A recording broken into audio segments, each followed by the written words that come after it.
Hello दोस्तों, हिंदी की आशा channel में आपका स्वागत है। आज हम पाठ 18 टोपी के प्रश्न उत्तर करेंगे। प्रश्न 1। गवरिया और गवरा के बीच किस बात पर बहस हुई और गवरिया को अपनी इच्छा पूरी करने का अवसर कैसे मिला? उत्तर। गवरिया और गवरा के बीच कपड़े पहनने को लेकर बहस हुई। दोनों कपड़े के विषय में अपने अपने तर्क दे रहे थे। गवरिया कपड़े पहनने के पक्ष में थी, जबकि गवरा कपड़ों को अनुचित मानता था। एक दिन गवरा और गवरिया घूरे पर दाना चुगने के लिए गए।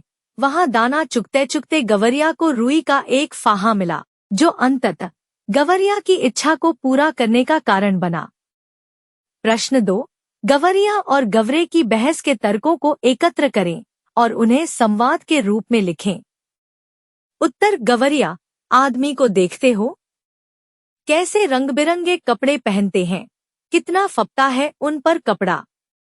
गवरा। खाक फपता है, कपड़ा पहनने के बाद आदमी और बदसूरत लगने लगता है। गवरिया। लगता है आज लटजीरा चुग गए हो। गवरा।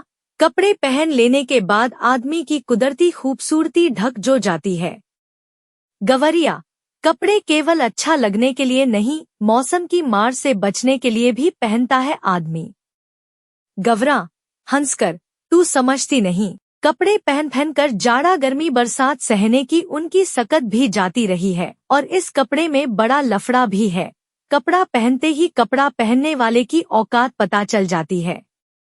आदमी की हैसियत में भेद पैदा हो जाता है। गवरिया। फिर भी आदमी कपड़ा पहनने से बाज नहीं आता, नित नए नए लिबास सिलवाता रहता है। गवरा। यह निरा पोंगापन है। गवरिया। उनके सिर पर टोपी कितनी अच्छी लगती है, मेरा मन भी टोपी पहनने को करता है। गवरा।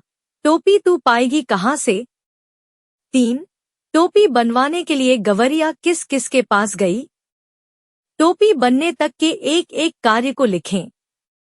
उत्तर। टोपी बनवाने के लिए गवरिया धुनिया, कोरी, बुनकर और दर्जी के पास गई। धुनिया के पास रुई धुनवा कर वह उसे लेकर कोरी के पास जा पहुंची। उसे कोरी से कतवा लिया। कते सूत को लेकर वह बुनकर के पास गई, उससे बुनकर से कपड़ा बुनवाया। कपड़े को लेकर वह दर्जी के पास गई, उसने उस कपड़े से गवरिया की टोपी सिल दी। 4। गवरिया की टोपी पर दर्जी ने 5 फुदने क्यों जड़ दिए? उत्तर। गवरिया की टोपी पर दर्जी ने खुश होकर अपनी तरफ से 5 फुदने जड़ दिए, क्योंकि इस मुल्क में आज तक दर्जी को मेहनत करने के लिए किसी ने इतनी मजदूरी नहीं दी थी। गवरिया ने दर्जी को टोपी बनाने के लिए अपने कपड़े में से आधा कपड़ा दे दिया था। कहानी से आगे। 1। किसी कारीगर से बातचीत कीजिए और परिश्रम का उचित मूल्य नहीं मिलने पर उसकी प्रतिक्रिया क्या होगी? ज्ञात कीजिए और लिखिए।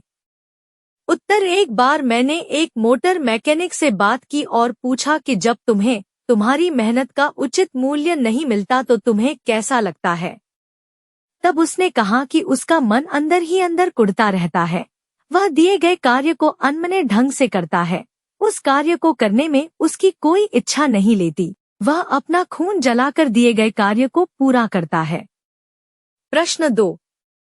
गवरिया की इच्छा पूर्ति का क्रम घूरे पर रुई के मिल जाने से प्रारंभ होता है। उसके बाद वह क्रमश एक एक कर कई कारीगरों के पास जाती है और उसकी टोपी तैयार होती है। आप भी अपनी कोई इच्छा चुन लीजिए, उसकी पूर्ति के लिए योजना और कार्य विवरण तैयार कीजिए। उत्तर। मेरी इच्छा CA बनने की है। इसके लिए मैं मन लगाकर पढ़ाई कर रहा हूँ। अध्ययन को सुचारू रूप से संचालित करने के लिए मैंने समय सारणी बना ली है। मैं हर विषय का गहराई से अध्ययन कर रहा हूँ। जानकारी बढ़ाने के लिए ट्यूशन क्लास और इंटरनेट की मदद लेता हूँ। मुझे विश्वास है कि परीक्षा की योग्यता सूची में मेरा स्थान अवश्य आ जाएगा और अपने लक्ष्य को अवश्य प्राप्त कर लूंगा। प्रश्न 3। गवरिया के स्वभाव से यह प्रमाणित होता है कि कार्य की सफलता के लिए उत्साह आवश्यक है। सफलता के लिए उत्साह की आवश्यकता क्यों पड़ती है? तर्क सहित लिखिए। उत्तर। सफलता के लिए उत्साह आवश्यक है, कहा भी गया है कि मन के हारे हार है, मन के जीते जीत। उत्साह से ही हमारे मन में किसी भी कार्य के प्रति जागरूकता उत्पन्न होती है। यदि हम किसी भी कार्य को बेमन से करेंगे तो निश्चय ही हमें उस कार्य में पूर्णतया सफलता नहीं मिलेगी। अनुमान और कल्पना। प्रश्न 1। टोपी पहनकर गवरिया राजा को दिखाने क्यों पहुंची जबकि उसकी बहस गवरा से हुई और वह गवरा के मुंह से अपनी बड़ाई सुन चुकी थी, लेकिन राजा से उसकी कोई बहस हुई ही नहीं थी। फिर भी वह राजा को चुनौती देने को पहुंची। कारण का अनुमान लगाइए। उत्तर, टोपी पहनकर गवरिया के राजा को दिखाने का मकसद गवरा को नीचा दिखाने से था, क्योंकि बहस के दौरान गवरा ने गवरिया से कहा था कि टोपी तो आदमियों के राजा पहनते हैं। गवरा के इसी बात को गलत साबित करने के लिए गवरिया टोपी पहनकर राजा के पास गई। प्रश्न 2। यदि राजा के राज्य के सभी कारीगर अपने अपने श्रम का उचित मूल्य प्राप्त कर रहे होते तब गवरिया के साथ उन कारीगरों का व्यवहार कैसा होता? उत्तर, यदि राजा के राज्य के सभी कारीगर को अपने अपने श्रम का उचित मूल्य मिल रहे होते तब गवरिया के साथ उन कारीगरों का व्यवहार सामान्य होता और सबसे पहले वे राजा का काम पूरा करते। प्रश्न 3। चारों कारीगर राजा के लिए काम कर रहे थे।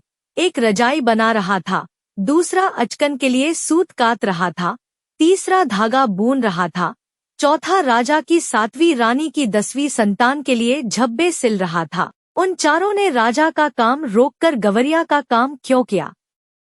उत्तर, चारों ने राजा का काम रोककर गवरिया का काम किया क्योंकि उन लोगों को काम की वाजिब मजदूरी मिली थी, जिससे वे सब खुश थे।